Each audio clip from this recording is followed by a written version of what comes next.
Nagsagawa ng lecture ang mga tauhan ng Regional Mobile Force Battalion 5 hinggil sa Republic Act No. 10627 o Anti-Bullying Act of 2013 at pag-iwas sa online extremism sa Barangay Binitayan, Daraga Albay.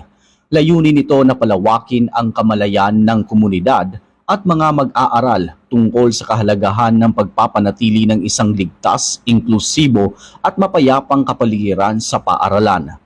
Tinalakay ng mga takapagsalita ang mga probisyon ng Republic Act No. 10627, ang iba't ibang uri ng bullying, ang mga epekto nito sa pisikal at emosyonal na kalagayan ng mga biktima.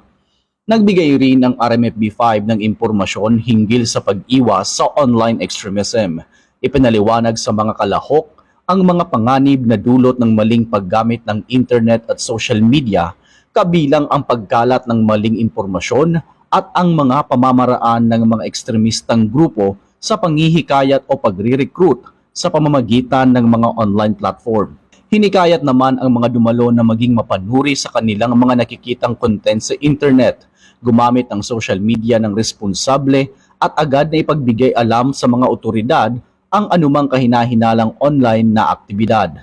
Ang nasabing lecture ay bahagi ng patuloy na community engagement at preventive education initiatives ng RMFB-5 na naglalayong maprotektahan ang mga kabataan laban sa iba't ibang banta sa loob at labas ng paaralan.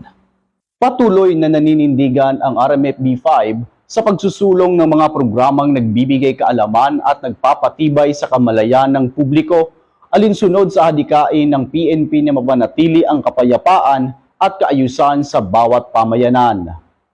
Mula dito sa Regional Mobile Force Battalion 5, ako po si Patrolman Alexander Mata, nag-uulat para sa Police News Network. Bagong PNP para sa bagong Pilipinas, serbisyong mabilis, tapat at nararamdaman.